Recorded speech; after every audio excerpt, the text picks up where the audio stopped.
आदाब, इस्तकबाल है। आप देख रहे हैं प्राइम डिबेट। मैं हूं आपके साथ अबू हुरैरा। आम इंतखाबात के नतायज में अब सिर्फ 2 दिन का वक्त और बचा है, लेकिन ईवीएम का इशू सरगर्म है। आरएलएसपी लीडर कुशवाहा ने कहा है कि अगर नतीजे इधर उधर हुए तो हम सड़कों पर उतरेंगे। इससे पहले अपोजिशन के एक वफ्द ने आज इलेक्शन कमीशन से मुलाकात की और मेमोरेंडम भी सौंपा है, जिसमें मांग की गई है कि वीवीपैट की पर्चियों का मिलान कराया जाए। यानी 23 मई से पहले हलचल तेज है। यूपी और एनडीए का जो एजेंडा है वो अलहदा अलहदा है और मुलाकातों का सिलसिला भी लगातार जारी है। एक तरफ नई सरकार पर गौर फिक्र हो रहा है, तो दूसरी तरफ वीवीपैट और ईवीएम की फिक्र भी सियासी पार्टियों को सता रही है। इस बीच साबिक सदर जमहूरिया प्रणब मुखर्जी ने भी ईवीएम से छेड़छाड़ पर तशवीश जाहिर की। खैर, नतायज से पहले जितने मुंह उतनी बातें हो रही हैं। हर पार्टी का अपना अपना दावा है, लेकिन इंतखाबात की असली तस्वीर तो 23 मई को ही साफ होगी, जिसका सबको बेसब्री से इंतजार है। ये जो 5 ईवीएम के वीवीपैट गिनने हैं, वो सबसे पहले वही गिनने चाहिए। अगर उन 5 में से 5 का या 2 का वीवीपैट भी गड़बड़ है और वो दूसरों से भिन्न है, तो फिर पूरी विधानसभा के वीवीपैट गिनने चाहिए। 22 पार्टीज में वीवीपैट में बोला वो जो पांच सैंपल जो है आगे रैंडम सैंपल, वो 5 आगे गिनना है। उसके बाद वहां में कुछ प्रॉब्लम होने से then you start counting the rest. एक असेंबली सेगमेंट के अंदर जितने एआरओ जो बनाए जाते थे, वो एआरओ नहीं बनाया जाएगा। वहीं सबसे बड़ी धांधलेबाजी होती है, क्योंकि अगर मान लीजिए इंडिपेंडेंट के 50 वोट आए हैं, 100 वोट आए हैं, वो वहीं पर किसी के भी नाम पर वो ऐड कर सकते। तो वो नतीजे आने में कहा जाए तो 2 दिन से कम का वक्त बचा, यानी 23 तारीख को सुबह 8 बजे से पहले रुझानात और उसके बाद नतीजे आने लगेंगे। और सबसे पहले न्यूज 18 नेटवर्क आप तक इन नतीजों को सबसे सही और सबसे तेज आप तक पहुंचाएगा। लेकिन नतीजों से पहले एग्जिट पोल, और अब एग्जिट पोल के बाद ईवीएम पर एक तरह से आर पार की लड़ाई हो रही है एनडीए और यूपीए के दरमियान, खासतौर से मरकजी जो पार्टियां हैं उनके दरमियान और इसके अलावा जो इलाकाई पार्टियां हैं उनके दरमियान कहीं ना कहीं एक आर पार की लड़ाई ईवीएम पर नजर आ रही है। और यह हलचल है नतीजों से पहले। इसी पर हम बात करेंगे। कुछ खास मेहमान मेरे साथ जुड़े हुए हैं। अब्दुल हफीज गांधी साहब तर्जुमान हैं, स्पोक्सपर्सन हैं समाजवादी पार्टी के, मेरे साथ इस डिबेट में जुड़ गए हैं। इनके अलावा मीम अफजल साहब स्पोक्सपर्सन है कांग्रेस के, वो भी मेरे साथ इस डिबेट में जुड़ गए हैं। कुछ ही देर में कुछ और पैनलिस्ट भी मेरे साथ इस डिबेट में जुड़ेंगे। मीम अफजल साहब और अब्दुल हफीज गांधी साहब, दोनों मेहमानों का बहुत इस्तकबाल और वेलकम करते हैं प्राइम डिबेट में। सबसे पहले मीम अफजल साहब, आपसे ही मैं शुरुआत करना चाहूंगा कि एनडीए ने आज अपनी मीटिंग बुलाई थी। एनडीए के जितनी पार्टियां हैं, तकरीबन सभी पार्टियों के लीडर आज एक जगह जमा हुए और नतीजों पर जो रिजल्ट आने वाले हैं उस पर बातचीत हुई। हालांकि इतनी गहमा गहमी मीम अफजल साहब यूपीए या गठबंधन में नहीं देखी जा रही है।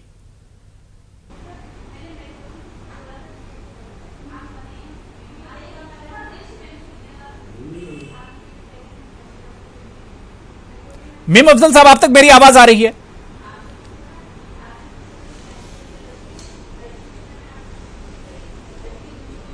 ठीक है, कुछ तकनीकी खराबी। मैं अब्दुल हफीज गांधी साहब, मैं आपके पास आना चाहूंगा कि नतीजों से पहले या और रिजल्ट से पहले एक हलचल सी है और अब अपोजिशन लगातार चुनाव से पहले और चुनाव में और अब एक बार फिर ईवीएम पर लगातार सवाल उठाए जा रहे हैं।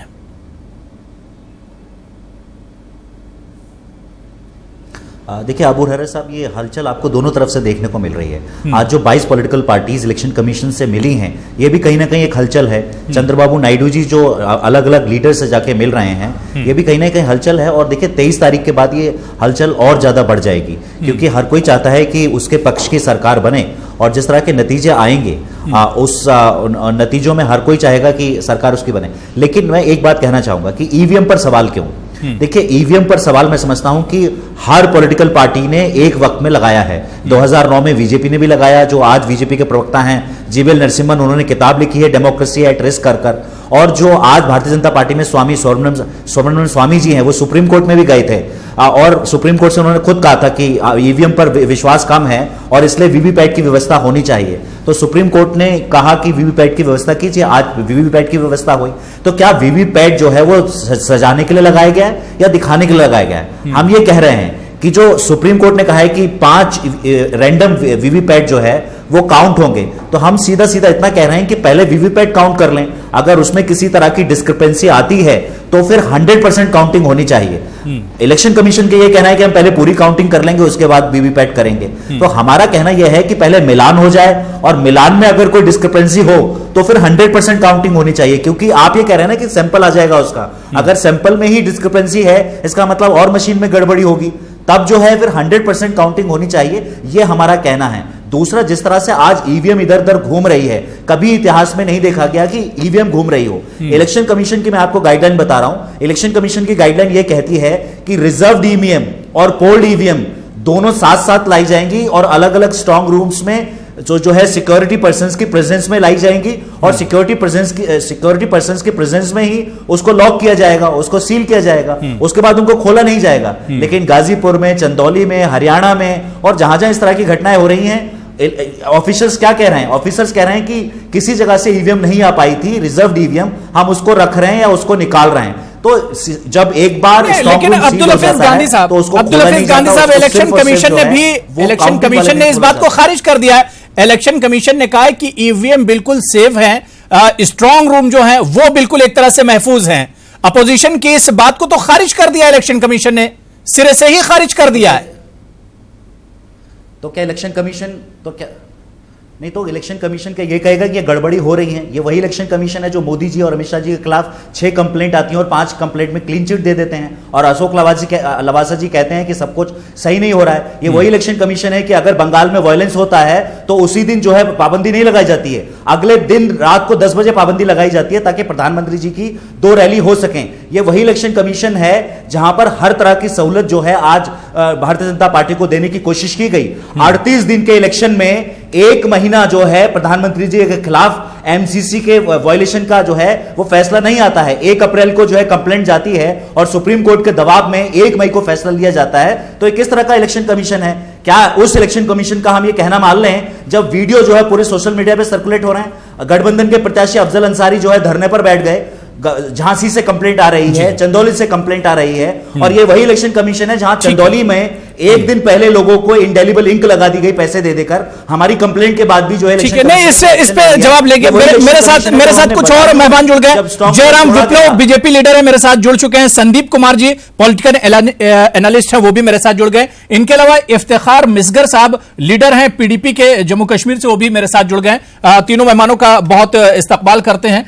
मैं मीम अफजल साहब, जो बात अब्दुल हफीज गांधी साहब कह रहे हैं कि ईवीएम का मसला है, लेकिन इसके अलावा भी कई इश्यूज उन्होंने उठाए कि जिस तरह से चुनाव के दौरान पीएम मोदी और अमित शाह जी को क्लीन चिट इलेक्शन कमीशन की तरफ से एक तरह से लगातार मिलती रही। इसके अलावा और भी कई इश्यूज थे। लेकिन मेरा सवाल मीम अफजल साहब यह है कि फिर आप लोग खामोश क्यों रहे? लगातार आप लोगों की खामोशी के क्या माने निकाले जाएं?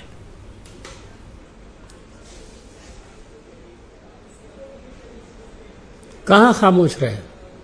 देखिए, जो गांधी साहब ने कहा है और जितनी शिकायतें की हैं, कम से कम मैं आपको ये बता सकता हूं कि मैंने इसमें से बहुत सारी शिकायतें बार बार उठाई हैं। सुबह को रोज़ाना मेरे पास कुछ मीडिया के लोग आते हैं, उनको मैं बाइट्स देता हूं। शाम को चैनल पर बैठते हैं, वहाँ मैं इस बात को उठाता हूँ। हमारी पार्लियामेंट की हमारी पार्टी की जो प्रेस कॉन्फ्रेंसेज हो रही हैं, उसके अंदर बार बार ये सवाल उठाए गए। अभी आप देखिए, कल जो उत्तर प्रदेश से पूरी रिपोर्ट आई है, किस तरह से वहाँ पर ईवीएम में गड़बड़ पाई जाती है। आज भी सारा दिन यही चलता रहा। तो आप मुझे बताइए, अपोजिशन को शौक है क्या?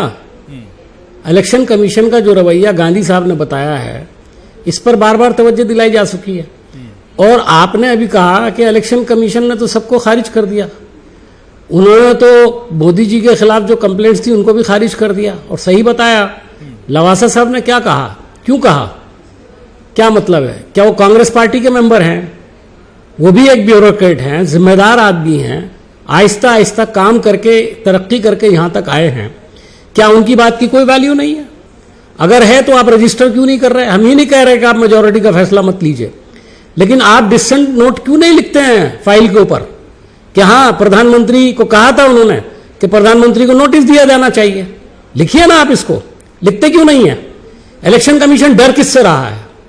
ये इलेक्शन कमीशन एक ऑटोनॉमस बॉडी है, इसको ना प्रधानमंत्री का डर होना चाहिए ना अपोजिशन की किसी पार्टी का डर होना चाहिए।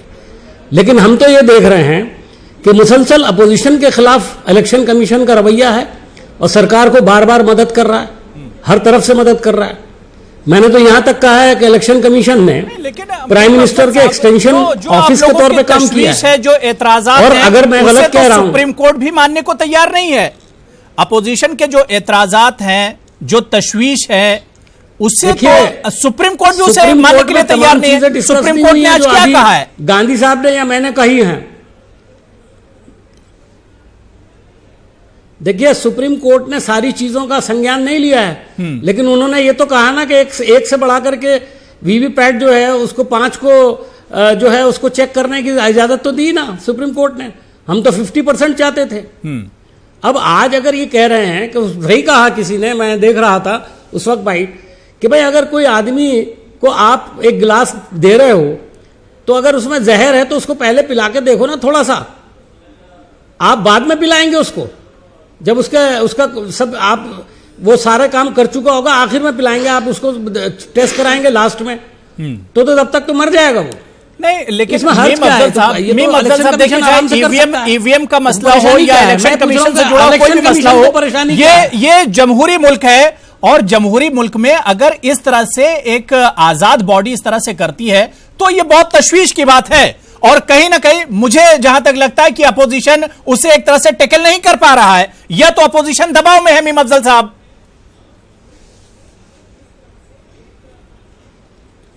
देखिए, अपोजिशन काहे के दबाव में होगा? किसके दबाव में है अपोजिशन? हम तो किसी दबाव में नहीं है। आज जो 21 पार्टियां इकट्ठे होकर के मसले को उठा रही हैं, आप यकीनन ये बात कहेंगे कि एग्जिट पोल के आने के बाद हम लोग बड़े एक्टिव हो गए। ये जो एग्जिट पोल है जिस पर बहुत सारे लोग कूद रहे हैं, छातियां फुला के कह रहे हैं कि हम तो जीत रहे हैं, मुझे बताइए, एक एग्जिट पोल किया है न्यूज एक्स ने, इनकी जो संख्या आ रही है वो 242 और न्यूज नेशन ने कहा है, न्यूज 24 ने कहा है 350।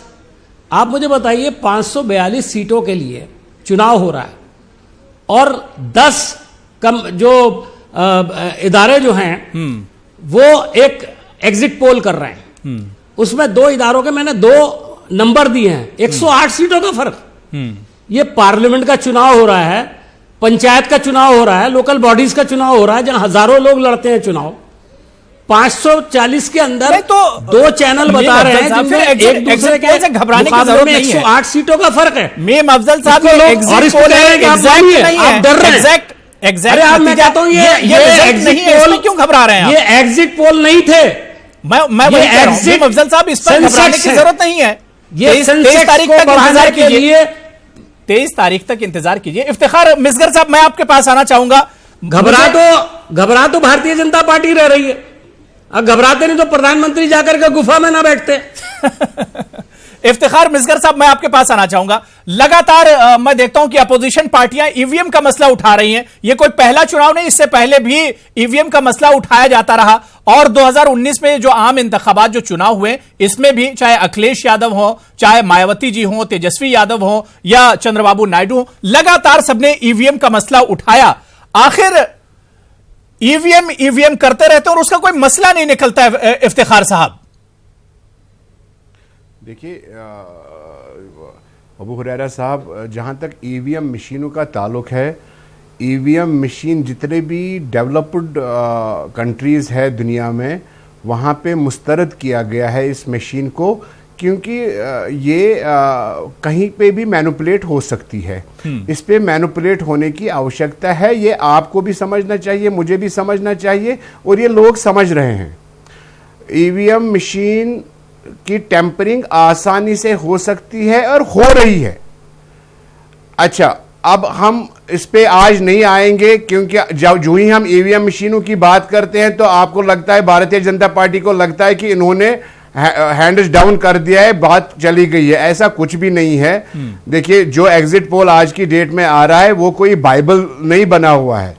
एग्जिट पोल का आज देख लीजिए, एग्जिट पोल के पैरेलल में सीबीआई यादव के खिलाफ अपना एफिडेविट दर्ज करती है कि उनके खिलाफ जो केस लगा हुआ था वो रद्द कर देती है। अंबानीज विड्रा कर रहा है, जो कांग्रेस के खिलाफ उन्होंने वो किया था दावा पेश, वो वापस कर रहा है। तो कहीं ना कहीं ये भी लगना चाहिए देश को कि ये लोग वैसा ही बालाकोट का स्ट्राइक कर रहे हैं, ये एग्जिट पोल का ये वास्ता देके, ये तो बिल्कुल बालाकोट स्ट्राइक हो रहा है। कुछ भी नहीं है। 23 तारीख तक वेट करिए, इनका मुंह खुद ही बंद हो जाएगा। और ईवीएम मशीन इसको आज भी बदलना है, कल भी बदलना है। कांग्रेस या जो भी लेफ्ट विंग की हुकूमत आ जाएगी, सेकुलर हुकूमत आ जाएगी इस मुल्क में, नहीं, इफ्तिखार पेशगर साहब, नतीजे अपने हक में आ गए तो सब ठीक है। नतीजे अगर हक में नहीं आए तब तो ईवीएम हाई है, बेचारे ईवीएम पर ठीकरा फोड़ा जाएगा। देखिए, इतना कॉन्फिडेंस जब आप ले रहे हैं, जैसा कोई पैनलिस्ट अभी बोल रहे हैं, ये पंचायत इलेक्शन नहीं हो रहा है, ये पूरे मुल्क में इलेक्शन हो रहा है। और इतना कॉन्फिडेंस आपको है कि आप पंजाब में भी आज की डेट में बोल रहे हैं कि सारी सीटें हमारी। आज आप वहां उस जगह पे भी बोल रहे हैं कि सारी सीटें हमारी, जहां पे बिल्कुल आप तस्वुर भी नहीं कर सकते हैं। दिल्ली की बात करिए तो क्या आप अरविंद केजरीवाल का बिल्कुल खाता ही बंद कर लेंगे? सर, इतना कॉन्फिडेंस जहां पे है, या तो एजेंसीज, देखिए मैंने जैसे बोला 23 तारीख को आने दीजिए। 23 तारीख में हार तो इनकी होगी, भारतीय जनता पार्टी की, वो तो आया है। लेकिन ईवीएम मशीन्स पे भरोसा कैसे कर सकते हैं जबकि इतनी मॉडर्न मुल्क जो है दुनिया में, उन्होंने इनको मुस्तरद किया हुआ है। तो हम ही क्यों ईवीएम मशीनों के तले डूब रहे हैं? प्रेम कुमार जैन जी, आपके पार्टी के सरबराह चंद्रबाबू नायडू साहब आज 22 पार्टियां जिन्होंने इलेक्शन कमीशन से मुलाकात की, उस मुलाकात में थे। और इलेक्शन कमीशन से मुलाकात के बाद चंद्रबाबू नायडू ने कहा कि ईवीएम और वीवीपैट की हमारी जो मांग है उससे चुनाव आयोग या इलेक्शन कमीशन को दिक्कत हो रही है, परेशानी हो रही है इलेक्शन कमीशन को।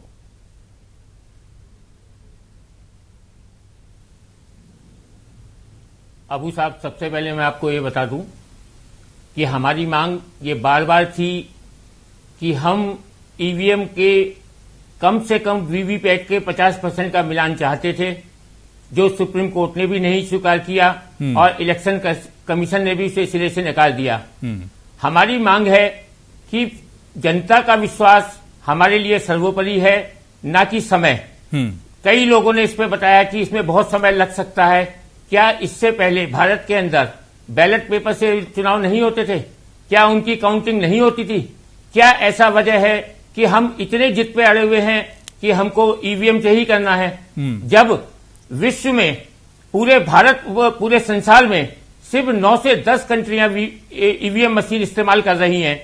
जापान, ऑस्ट्रेलिया, अमेरिका जैसी कंट्री इस ईवीएम मशीन को इस्तेमाल नहीं कर रही हैं। तो क्या जरूरी है कि हमें जनता का विश्वास ज्यादा जरूरी है या ईवीएम मशीन?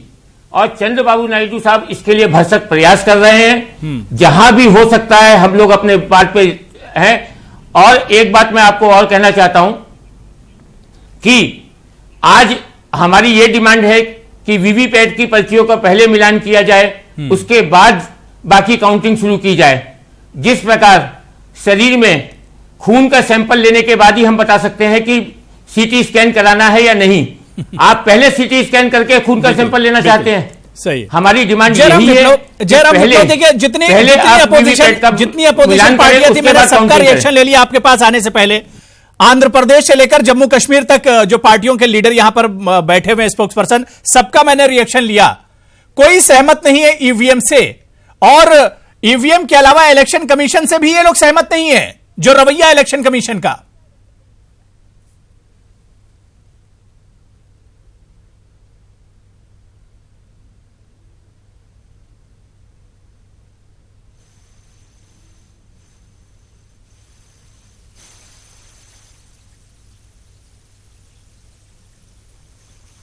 ठीक है, कुछ तकनीकी खराबी लग रही है। मैं जयराम विप्लव आपके पास आऊंगा। मैं संदीप जी आपके पास आना चाहता हूं। संदीप कुमार जी, जिस तरह से लगातार हम देख रहे हैं कि ईवीएम का मसला अपोजिशन की तरफ से उठाया जा रहा है और एक बार फिर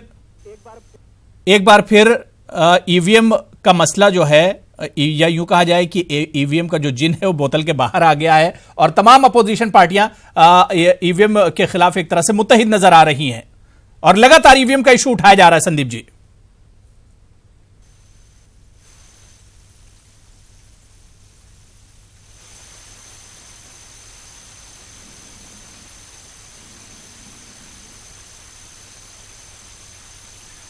ठीक है, क्योंकि मुझे लग रहा है डॉक्टर संदीप और जयराम विप्लव एक साथ ही बैठे हुए हैं, वहां तक कुछ टेक्निकल प्रॉब्लम है, मेरी आवाज नहीं पहुंच रही उन लोगों तक।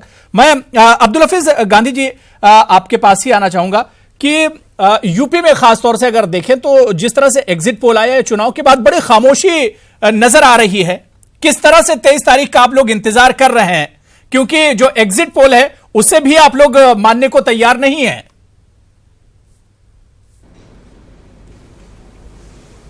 देखिए, क्या एग्जिट पोल माने जाएं, 15 साल से एग्जिट पोल तो भारतीय जनता पार्टी को जिता रहे हैं और 2004 के एग्जिट पोल भी आए थे जिसमें सारे के सारे एग्जिट पोल जो है बेकार हो गए। उसके बाद आप देखिए बीजेपी 3 सीटें पंजाब में लड़ रही है और आज तक का एग्जिट पोल 4 जिता रहा है। आप ये देखिए कि उत्तराखंड में आपने इलेक्शन भी नहीं लड़ा और एग्जिट पोल 2.9% उनको वोट शेयर भी दे रहा है। आप ये देखिए कि बिहार के अंदर जो एनडीए का गठबंधन है उसको 38 से लेकर 40 सीटें दी जा रही है, मतलब बाकी कोई सीट जीत भी नहीं रहा है। जहां अभी हालिया चुनाव हुए हैं वहां पर भी जो है बीजेपी जो है 2014 का रिजल्ट जो है दोहरा रही है। आंध्र प्रदेश के अंदर जो टीडीपी है और जो वाईएसआरसीपी है, 2 एग्जिट पोल दोनों को मेजॉरिटी में दे रहे हैं। कभी हो सकता है क्या? इसका मतलब एग्जिट पोल या तो कहीं एसी रूम में बैठकर बनाए गए हैं या भारतीय जनता पार्टी का जो नारा है 300 पार, उसको कहीं ना कहीं पूरा करने के लिए, या जो लार्जर गेम प्लान है शेयर मार्केट का ताकि सेंसेक्स बढ़े, उस लिहाज से जो है ये आए हैं कि 2 दिन जो शेयर मार्केट जो है बरकरार रहे और बना रहे। तो इसमें गेम प्लान भी हो सकता है। मैं ऐसे एग्जिट पोल को नहीं मानता हूं। एक एग्जिट पोल उत्तर प्रदेश में गठबंधन को 17 सीटें दे रहा है और एक एग्जिट पोल जो है 56 दे रहा है और 2 घंटे के बाद वही एग्जिट पोल जो है वो 15 देने लगा। तो ऐसे एग्जिट पोल को मैं मानता नहीं हूं। जो भी एग्जिट पोल होते हैं वो एग्जैक्ट पोल्स नहीं होते हैं, ये साबित हो चुका है। और जो सेफोलॉजी है यानी कि साइंस ऑफ जो इस तरह के अंदाजा लगाने की है वो एग्जैक्ट साइंस नहीं है और कोई भी इस तरह का फॉर्मूला नहीं है सीट कन्वर्जन का कि इतने वोट आपको मिलेंगे तो वो सीट में कन्वर्ट हो जाएगा। सेफोलॉजी के पास कोई भी इस तरह का फॉर्मूला नहीं है, ये अंदाजे लगाए जाते हैं। और चैनल्स ने तो देखिए ना कि ओपिनियन पोल 1 साल पहले से करना शुरू कर दिए थे, जब कैंडिडेट अनाउंस नहीं थे, जब कुछ नहीं था, कोई पॉलिटिकल पार्टी कैंपेनिंग नहीं कर रही थी और ये अपने ओपिनियन पोल दे रहे थे। और तब भी मैंने कहा था कि ये ओपिनियन पोल नहीं है बल्कि एक खास पार्टी के लिए ये ओपिनियन मेकिंग पोल्स हैं। एक खास पार्टी के लिए ओपिनियन बनाया जा रहा है इस देश के अंदर चैनलों के जरिए, और इसलिए चैनलों के जरिए हमारी बात नीचे तक नहीं जाती है क्योंकि एक खास पार्टी का दबदबा मीडिया पर देखा जाता है। और मैं आपको बता दूं कि उत्तर प्रदेश के अंदर अब्दुल हफीज गांधी साहब ऐसा नहीं, अब्दुल हफीज गांधी साहब ऐसा नहीं जैसा आप सोच रहे हैं। जयराम विप्लव जी, लगातार जो विपक्ष है, अपोजिशन लगातार आवाज उठा रहा है ईवीएम को लेकर। चुनाव में भी चाहे अपोजिशन के जो बड़े लीडर हैं सबने ईवीएम पर एक तरह से आवाज उठाई थी, नाराजगी जाहिर हुई थी और बड़ी तादाद में, यह बात किसी से जयराम विप्लव छुपी भी नहीं है कि बड़ी तादाद में ईवीएम और वीवीपैट में खराबी भी आई थी। और एक बार फिर आज विपक्ष की 22 पार्टियों ने इलेक्शन कमीशन से मुलाकात की है ईवीएम को लेकर। देखिए, हर चुनाव में ऐसा देखने को मिलता है कि कहीं ना कहीं कुछ ना कुछ तकनीकी खामी आ जाती है, फिर उस मशीन को बदला जाता है, ऐसी तमाम चीजें होती रहती हैं। देखिए, ये दायित्व तो हमारा नहीं है, ये दायित्व तो भारत के चुनाव आयोग का है कि वो कैसे पूरी प्रक्रिया को संपन्न करेगा। दूसरी चीज ये है कि ईवीएम को लेकर के रोना ऐसे मचाया जा रहा है जैसे ये अभी मोदी सरकार में इंप्लीमेंट किया गया हो, इसको हमने अडॉप्ट किया है। इसको अडॉप्ट करने वाली आज जो सबसे ज्यादा रोना मचा रही है वो कांग्रेस पार्टी ही थी।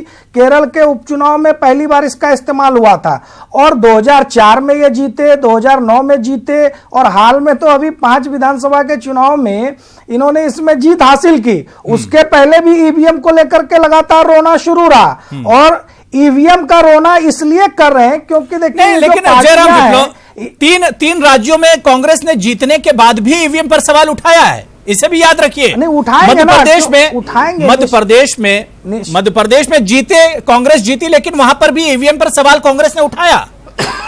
तो मुझे लगता है कि कांग्रेस पार्टी को छत्तीसगढ़ में अपने उठाया। सीएम का इस्तीफा करवा करके वापस क्यों नहीं, वो आज जो धरना प्रदर्शन कर रहे हैं उन मुख्यमंत्रियों के भी इस्तीफे करवा करके धरना प्रदर्शन में शामिल हो। सुप्रीम कोर्ट ने इनकी बात को सिरे से खारिज कर दिया। चुनाव आयोग ने बड़े बड़े विज्ञापन देकर के अखबारों में बुलाया कि आइए, जितने बड़े बड़े बयानवीर हैं, तीरंदाज हैं, जो टेक्नोलॉजी के बड़े जानकार हैं, आए और ईवीएम को हैक करके दिखाएं।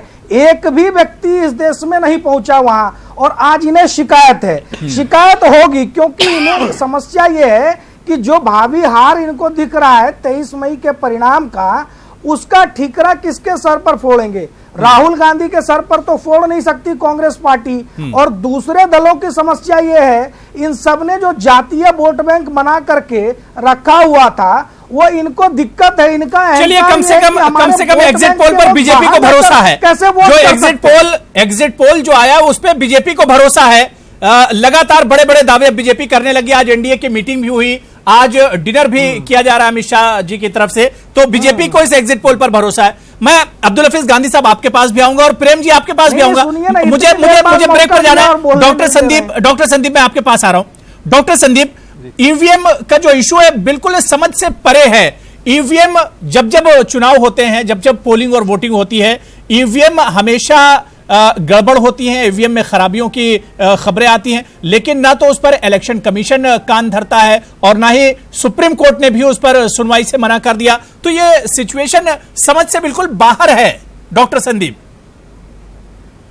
हम लोगों को ईवीएम के इशू के ऊपर एक सिस्टमेटिक बहस शुरू करने पड़ेगी। ये ऐसा नहीं कि जब इलेक्शन हो उसी के दौरान हम इस पे बात करें। इंडिया जैसे कंट्री में दुनिया के सबसे बड़ा जो डेमोक्रेसी है, अगर उसमें उसको लेके और इलेक्शन के टाइम में हम ये डिबेट करते हैं तो ये बिल्कुल निरर्थक है।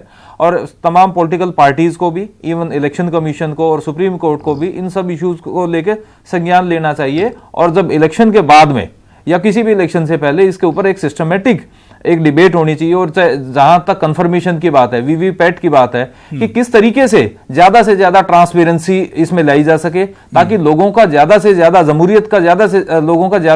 जमहूरियत में विश्वास हो। क्योंकि जब हम दुनिया की सबसे बड़ी डेमोक्रेसी की बात करते हैं और लोग इन सब तमाम इश्यूज के ऊपर बात करते हैं, तो कहीं ना कहीं हमारे लोकतंत्र के ऊपर भी बहुत बड़ा क्वेश्चन मार्क है। और लोगों का कहीं ना कहीं जब जाने अनजाने जब इसके ऊपर एक डिबेट शुरू होती है तो लोगों का कहीं ना कहीं इस पे से विश्वास खत्म होता है। तो तमाम सरकारों को भी, इलेक्शन कमीशन को भी और सुप्रीम कोर्ट को भी इसके ऊपर संज्ञान लेने की जरूरत है।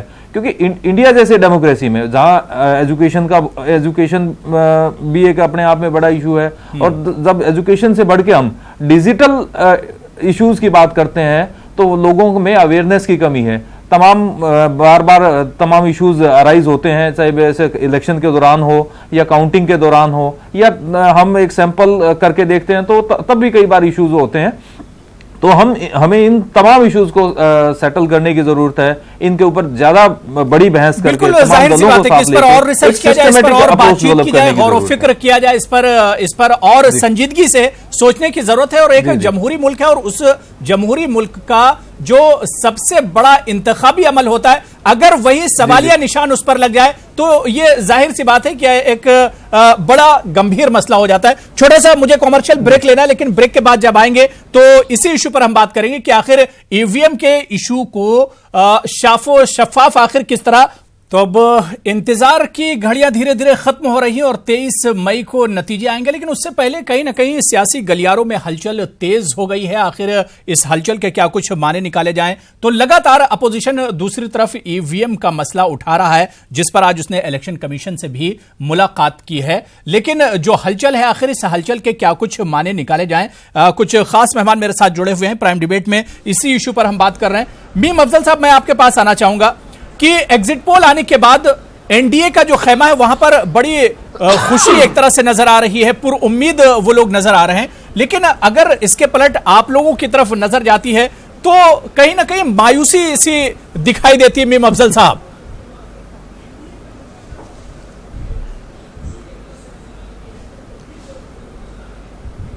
देखिए, जो एग्जिट पोल आए हैं इस पर जो रद्द अमल है अपोजिशन पार्टियों का बड़ा स्वाभाविक है जी, बहुत ही नेचुरल, कुदरती है। और क्यों है? इसलिए कि हमने ज़मीन पर काम किया है। अगर कोई चैनल ये बताने लगे कि उसके एग्जिट पोल के नतीजे में बिहार में से 40 सीटें 40 की 40 जो हैं वो बीजेपी को जा रही हैं या 38 जा रही हैं, तो कौन दीवाना होगा जो इस पर यकीन करेगा? जाहिर है अगर इस तरह के एग्जिट पोल जिस तरह के दिखाए गए हैं और हर एक ये दावा कर रहा है बीजेपी पार में आ रही है। आपको याद होगा कि एग्जिट पोल के आने से पहले आमतौर पर यह चर्चा थी कि कुछ भी हो भारतीय जनता पार्टी को सिंपल मेजॉरिटी भी नहीं आ रही है। ये एक आम बातचीत के अंदर लोग कहते थे और आप जैसे जर्नलिस्ट भी आपस में बातचीत करते हुए ये सब कहते थे। बिल्कुल। और एग्जिट पोल जो है वो बिल्कुल अवामी रुझान के बिल्कुल खिलाफ बरक्स हैं। उसके लिए एक तो शेयर मार्केट वाला मामला मैंने बोला ही पहले भी कि सेंसेक्स कहां से कहां चला गया। 3 लाख करोड़ रुपया कल जो है वो इधर से उधर हो गया और आज भी उसी को बचाने के लिए चैनल लगे पड़े हैं। मेरी समझ में नहीं आ रहा कि जर्नलिज्म कहां चला गया। जिस तरह से होड़ लगी हुई है, हर आदमी ये साबित करने पर लगा है कि मैं सबसे ज्यादा सीटें देकर के बीजेपी को जिताने की कोशिश कर रहा हूं।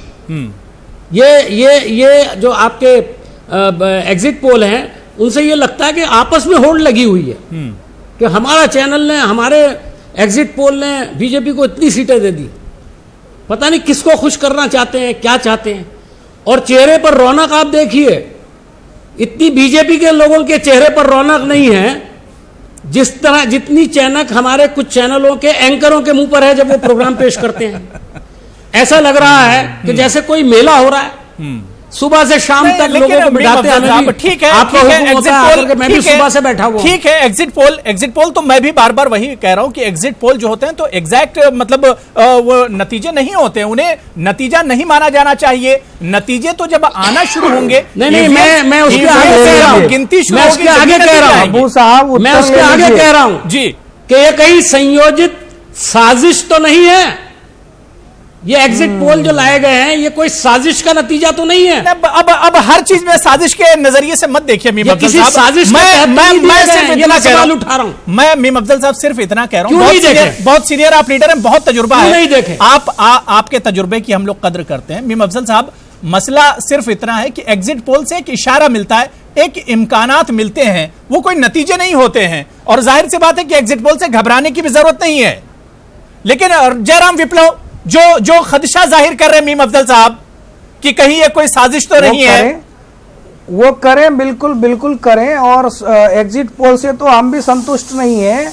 23 मई को मैं आज बोल के जा रहा हूं, परसों परिणाम देख लीजिएगा। 23 मई को ऐसा पहली बार 30 साल के बाद होगा जब कोई पूर्ण बहुमत की सरकार 5 साल का कार्यकाल पूरा करने के बाद एक बार फिर से पूर्ण बहुमत में आने वाली है।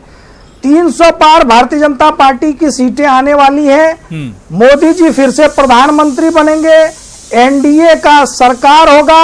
और इस पूरी घटनाक्रम को देखते हुए आप देखिए, मैं पैनल में ही सुन रहा हूं, दो तरफ की बातें हो रही है ना। एक तरफ तो मानने को तैयार नहीं है कि एग्जिट पोल सही है, दूसरी तरफ यह भी मानने को तैयार नहीं है कि चुनाव में वो हार रहे, लेकिन ईवीएम का रोना शुरू। अगर ईवीएम टेम्पर किया गया, रिश्ता है और दोनों में कई रिश्ता तो नहीं है। की बातें क्यों कर रहे हैं? क्योंकि मीम अफजल साहब की दिक्कत यह है कि ये इलेक्शन कमीशन जो आपका एक तरह से एजेंडा के काम कर रहा है, जिम्मेवारी ले नहीं सकती। ये कहीं मिलावट तो नहीं हो रही है? लॉन्च हुई। अरे मीम अफजल साहब आपके बीच में नहीं बोला था, थोड़ा संयम रखिए। 32 मिनट से सुन रहा हूं सबको, 5 लोग हमारे विपक्ष में बोल रहे हैं, मुझे बोलने का मौका तो दीजिए। इंटॉलरेंट क्यों हो रहे हैं इतना? सुन लीजिए, प्रियंका गांधी जी। अरे आपके तो हमेशा चैनलों पर 6 लोग बैठते हैं, कौन सी खास बात है आज 5 लोगों को आप फेस कर रहे हैं? 21 पार्टियां आपके खिलाफ बोल रही हैं। तो लीजिए, इतनी 21 पार्टियां आपके खिलाफ बोल रही हैं। जरा एनडीए वालों से बयान तो दिलवाइए।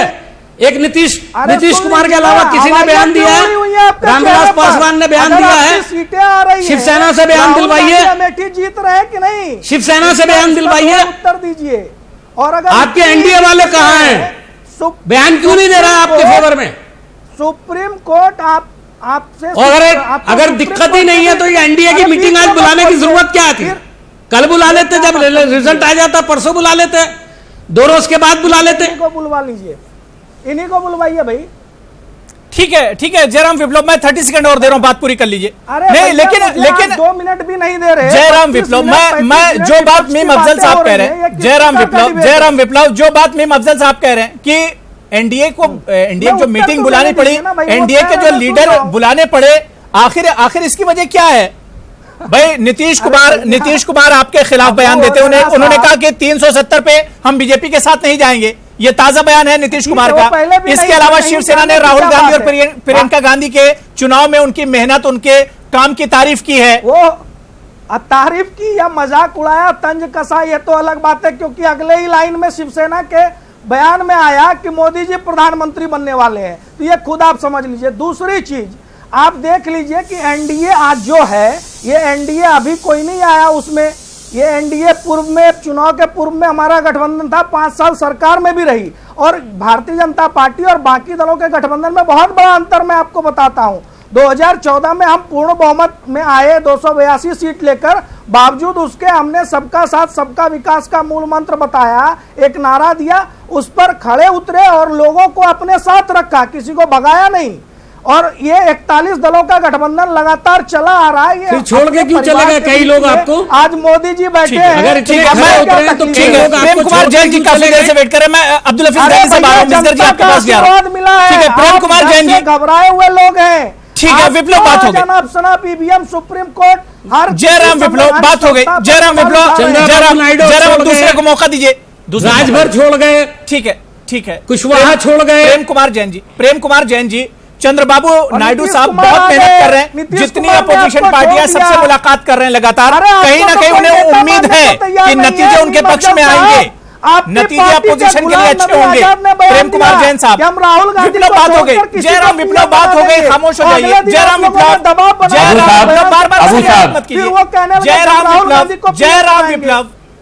बार बार रिपीट मत कीजिए, बात हो गई, मैंने आपको टाइम दे दिया। प्रेम कुमार जैन साहब,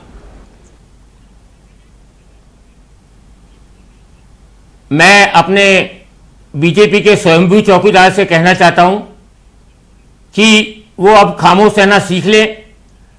23 तारीख के बाद भारतीय जनता पार्टी को विपक्ष में बैठ कर खामोशी रहना है। अभी से वो आदत डाल दें, ज्यादा बोलने की आदत कम करके कम बोलने की आदत डाल लें। आपको मालूम नहीं रहा ईवीएम का सवाल, आज माननीय भूतपूर्व राष्ट्रपति साहब ने भी, अरे आप चुप तो रहिए साहब, आप दूसरे को भी बोलने का मौका दीजिए। मालूम है 2 दिन के बाद आपको चुप ही बैठना है। 38 मिनट आपको सुना, बीच में कौन बोल रहा था वो आप देख रहे होंगे। अरे आपने खुद ही बोला है, आप दूसरे को भी मौका दीजिए, आप मर्यादा का भी ध्यान रखिए थोड़ा सा। ठीक है, प्रेम कुमार जैन जी बात पूरी कर लीजिए। विप्लव नहीं बोलेंगे, विप्लव सुन लीजिए। ठीक है जैन साहब, 30 सेकंड दे रहा हूं मैं। गांधी साहब आपके पास आ रहा हूं। मिसगर साहब आप भी बहुत देर से वेट कर रहे हैं। आज भूतपूर्व राष्ट्रपति श्री प्रणब मुखर्जी ने भी ईवीएम के ऊपर क्वेश्चन उठाया। उन्होंने भी इस बात को कहा कि ईवीएम की सुरक्षा, ईवीएम की जिम्मेदारी इलेक्शन कमीशन की है। लेकिन जहां इलेक्शन कमीशन ही भारतीय जनता पार्टी के इशारे पर चल रहा हो, वहां इसकी क्या संज्ञान दे सकते हैं कि ये ईवीएम जो मशीनें सही काम करेंगी और सही रिजल्ट देंगी। बार बार 23 पार्टियों का कहना, 75% भारत की पार्टियां ये मानने को तैयार नहीं है कि ईवीएम में गड़बड़ नहीं हो सकती। उसको क्यों नहीं माना जाता? और रहा एग्जिट पोल का सवाल, एग्जिट पोल में जो हमारे मित्र खुश हो रहे हैं, 2007 में यूपी असेंबली में उन्होंने देखा होगा, 2015 में दिल्ली असेंबली में जहां अरविंद केजरीवाल को कोई जीतता हुआ दिखा नहीं रहा था, वहां 67 सीट से वो जीते। 2015 में बिहार असेंबली में ऐसा ही हुआ, 2016 में तमिलनाडु असेंबली में भी ऐसा हुआ। इसके बाद भी अगर वो खुश हो रहे हैं तो मुंगेरी लाल के हसीन सपने देखने का हक सबको है, और हमारा कॉन्स्टिट्यूशन हर आदमी को सपने देखने का अधिकार देता है। ठीक है, अब्दुल हफीज गांधी साहब, अब्दुल हफीज मैं विप्लव मैं आपका जवाब लूंगा। गांधी अब्दुल हफीज में ये बता देना कि नायडू साहब भी तो इसी ईवीएम से जीत करके मुख्यमंत्री बने थे अपने राज्य में, तब क्या हो गया था भैया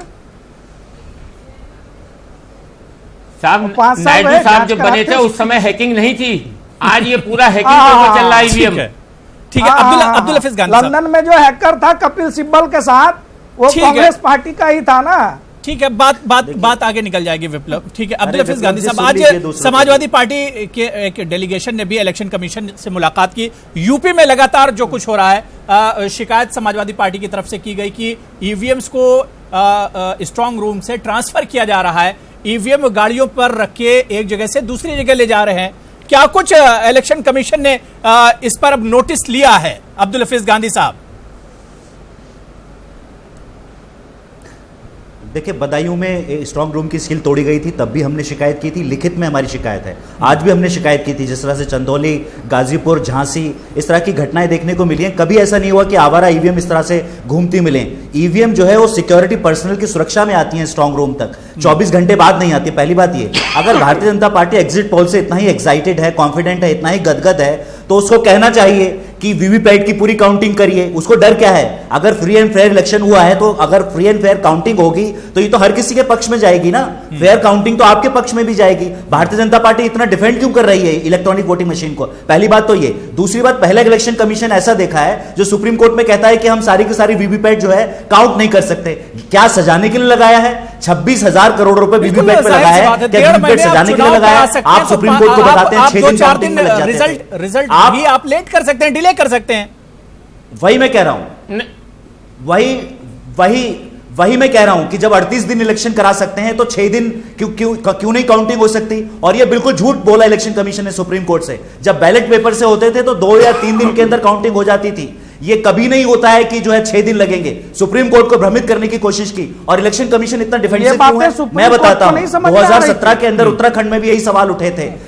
हाई कोर्ट ने, अरे सुप्रीम कोर्ट को भी समझ में आई है, लेकिन सुप्रीम कोर्ट ने कहा है कि 5 वीवीपैट जो है कम से कम मिलान होना चाहिए। हमारा सवाल है कि पहले मिलान होना चाहिए, काउंटिंग के बाद नहीं होना चाहिए। इलेक्शन कमीशन एक्सेप्ट क्यों नहीं कर रहा है? और इलेक्शन कमीशन एक्सेप्ट क्यों नहीं कर रहा है कि जब वीवीपैट लगाए गए हैं तो सारे के सारे वीवीपैट काउंट होंगे?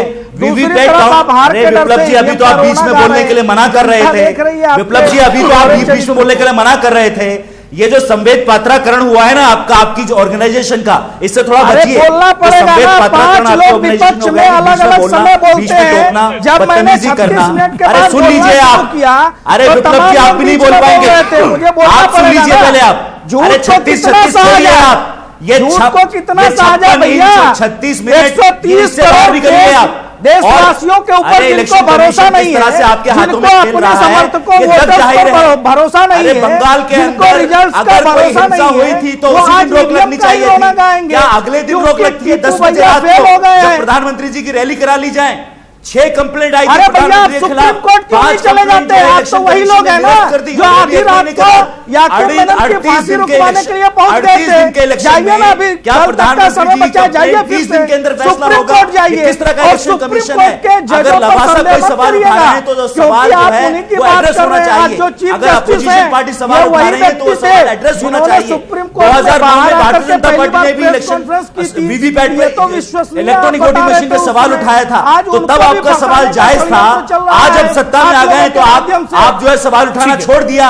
ये बताइए लाते कहां से हैं आप? ये ठीक है, अगर कोई शिकायत होती है तो उस पर कमीशन को ध्यान देना चाहिए। अगर कोई इस तरह की अपोजिशन को इस तरह का इश्यू उठाता है तो उस पर इलेक्शन कमीशन को ध्यान देना चाहिए। इफ्तिखार मिसगर साहब, मैं आना चाहूंगा। ईवीएम को लेकर महबूबा मुफ्ती ने भी बयान दिया। आज ईवीएम सही हो गई। ठीक है इफ्तिखार मिसगर साहब, महबूबा मुफ्ती जी ने भी ईवीएम को लेकर बयान दिया और उन्होंने बड़ा दिलचस्प बयान दिया। उन्होंने कहा कि एक और बालाकोट की तैयारी हो रही है। जिस तरह से ईवीएम की छेड़छाड़ हो रही है तो एक और बालाकोट की तैयारी हो रही है। देखिए अबू हुरैरा साहब, जैसे मैंने पहले भी आपको कहा कि बीजेपी को ज़्यादा कंसर्न होना चाहिए, क्योंकि बीजेपी सुबह से शाम 365 दिन भारत माता की जय रचते आए हैं। और भारत माता की जय तब है जब इसकी डेमोक्रेसी सेफ होगी, और सेफ रहेगी डेमोक्रेसी तब जब इन चुनावों पे लोगों को विश्वास रहेगा। लेकिन मुझे ये समझ में नहीं आ रहा है, पहली उंगली उठाई है अपोजिशन में इसी भारतीय जनता पार्टी ने ईवीएम मशीनों पे। फिर अब अपोजिशन का एक रोल बनता है, और अपोजिशन ने अगर बारहा इनको बोला कि ईवीएम मशीन्स नहीं लगानी है, अगर भारतीय जनता पार्टी को इतना कॉन्फिडेंट है कि उनको इलेक्शन जीतना है, पहले किस बात पे जीत रहे हैं ये तो समझ में नहीं आ रहा है। डेवलपमेंट कहीं नहीं है, जीडीपी की हालत देख लीजिए क्या है मुल्क में, तरक्की की हालत क्या देख लीजिए, डिमोनेटाइजेशन के रिजल्ट्स क्या आ गए उसकी हालत देख लीजिए। आपने जीएसटी लगाया उसकी हर दिन तरदीद हो जाती है, उसकी हालत देख लीजिए। हर एक फ्रंट पे आप फेल होके हुकूमत फिर बनाना चाहते हैं। और मेरे यहाँ पे जो पैनलिस्ट भारतीय जनता पार्टी के हैं वो बोल रहे हैं कि हम पूरे मत के साथ आ रहे हैं। अगर इनका इतना ही गरूर था और इतना ही कॉन्फिडेंट थे ये लोग तो इनको ईवीएम लाने की क्या जरूरत थी। इनको पहले भारत माता की जय को रचाना था और उसको पूरा इज्जत दे के ईवीएम मशीन को हटाना चाहिए था, क्योंकि ईवीएम मशीन से आज की डेट में भारतीय जनता पार्टी हिंदुस्तान की डेमोक्रेसी पे एक कलंक लगा रही है, एक बड़ा कलंक लग रहा है हिंदुस्तान की डेमोक्रेसी पे, हिंदुस्तान के डेमोक्रेटिक सेटअप पे एक कलंक लग रहा है। मीठा मीठा खा लो, कड़वा कड़वा थूक दो, इतना ही चल रहा है अपोजिशन की तरफ से। नहीं, लेकिन विप्लव जो बात मिसगर साहब कह रहे थे या मीम अफजल साहब या अब्दुल हफीज गांधी ने भी वही बात कही कि जब तक बीजेपी को शिकस्त हो रही थी जब तक उसके लिए भी ईवीएम सही नहीं थी। ईवीएम जब तक बीजेपी हार रही थी जब तक बीजेपी के लिए भी ईवीएम एक तरह से सही नहीं थी। अब वही हाल, अब तस्वीर बदल गई है, बिल्कुल जयराम विप्लव तस्वीर बदल गई है, बिल्कुल तस्वीर बदल गई। डॉक्टर संदीप, मैं आपके पास आना चाहूंगा। संदीप कुमार जी, क्या आपको नहीं लगता है कि जब इतने बड़े पैमाने पर मुल्क की जो अपोजिशन पार्टियां हैं जब वो एतराज जताती हैं, उन्हें जब ईवीएम से परेशानी है, तो आखिर जो इलेक्शन कमीशन है क्या उसको संजीदगी से इस इशू के बारे में नहीं सोचना चाहिए? इस बात में कोई दो राय नहीं कि इस इशू को पूरी संजीदगी के साथ लेना चाहिए, पर ये वो समय नहीं है कि जिस मौके मतलब इस मौके पे इसको इतना संजीदगी के साथ लें। अगर अपोजिशन पार्टी को या रूलिंग पार्टी को, इन तमाम पॉलिटिकल पार्टीज को ऑब्जेक्शन था तो ये इलेक्शन से पहले हमें संज्ञान लेना चाहिए था और इन सब चीज़ों को सेटल करना। इलेक्शन में जाने से पहले हमें तमाम इन इशूज़ को सेटल करना चाहिए था। और अब इस लेवल पे आके अगर हम ईवीएम के ऊपर क्वेश्चन मार्क लगाते हैं तो वो एक बहुत अच्छी परंपरा नहीं है, क्योंकि लोगों बार बार एक सच को 100 बार अगर झूठ बोला जाए तो उस पर विश्वास होने लगता है, कहीं ना कहीं चीजें ठीक है। तो लोगों का ईवीएम के ऊपर से एक विश्वास हटेगा, ये कोई अच्छी परंपरा नहीं किसी डेमोक्रेसी के लिए। और जहां एक तरफ हम चांद पे जाने की बात करते हैं और टेक्नोलॉजी की बात करते हैं और इलेक्शन कमीशन पर से एतमाद उठ गया, सिम्टम नहीं, आप ईवीएम की बात कर रहे हैं, मनी का, एनर्जी का, तमाम चीजों का लॉस है। जनता का आपके ऊपर से विश्वास उठ गया साहब। वीवीपैट के माध्यम से और ज्यादा ट्रांसपेरेंसी लाके, वीवीपैट के माध्यम से और ज्यादा से ज्यादा ट्रांसपेरेंसी लाके हम इन तमाम इश्यूज को सेटल कर सकते हैं। ये कोई इतना बड़ा इशू नहीं। लेकिन अपोजिशन की जो मांग है कम से कम उसे भी सुनना चाहिए। अगर अपोजिशन ये कह रहा है कि 50% पर्चियों का मिलान कराया जाए तो मेरे ख्याल से अगर अपोजिशन उस पर मुतमईन है तो इलेक्शन कमीशन को वो कदम उठाना चाहिए, 50% पर्चियों को मिला लेना चाहिए। इस बात में कोई संदेह नहीं। जहां जिन चीजों से देश की जमहूरियत मजबूत होती है वो तमाम इश्यूज हमें टेकअप करने चाहिए ताकि लोगों का ज्यादा से ज्यादा इस जमहूरियत में विश्वास हो। ताकि हम चाहते हैं कि भी इलेक्शन डेमोक्रेसी में ज्यादा से ज्यादा लोगों की सहभागिता हो, ज्यादा से ज्यादा लोगों का पार्टिसिपेशन रहे और देश की जमहूरियत और ज्यादा मजबूती के साथ आए। तो हमें वीवीपैट के अगर 50% मिलान करना पड़े तो कोई इतना बड़ा इशू नहीं। ठीक है मीम अफजल साहब, मैं 10 सेकंड दूंगा, मैं टाइम कम है। अब मीम अफजल साहब लास्ट कमेंट। देखिए मेरा सिर्फ इतना कहना है कि आज जो हमने डिमांड की है वो नाजायज डिमांड नहीं है, जिसको अभी गांधी जी ने भी बताया कि आप मिलान पहले कर लीजिए, उसके बाद काउंटिंग कर लीजिए, अगर उसमें गड़बड़ पाई दी जाए तो फिर सबका मिलान कर लीजिए। हम कौन सा दोबारा गिनवा रहे हैं सब चीजें, मिलान ही तो करवा रहे हैं। बिल्कुल आखिर इलेक्शन कमीशन क्यों नहीं मान रहा? जाहिर सी बात है, जमहूरी मुल्क है, यहाँ सब अपनी बातें रख सकते हैं। और अगर अपोजिशन को एतराज है, हम लेकर के आए थे, अपोजिशन के एतराज को दूर किया जाना भी जरूरी है मेरे ख्याल से। अगर अपोजिशन को इस पर एतराज है तो जाहिर सी बात है कि इलेक्शन कमीशन को निकल कर आना चाहिए और जो मांग इलेक्शन कमीशन की है उस मांग को मांगकर जो दूध का दूध और पानी का पानी कर देना चाहिए मेरे हिसाब से। बहुत बहुत शुक्रिया मेरे साथ जुड़ने के लिए मीम अफजल साहब, जयराम विप्लव जी, संदीप कुमार जी, प्रेम कुमार जैन साहब, अब्दुल हफीज गांधी जी, इफ्तिखार मिसगर साहब, सभी का बहुत बहुत शुक्रिया मेरे साथ प्राइम डिबेट में जुड़ने के लिए। आदाब।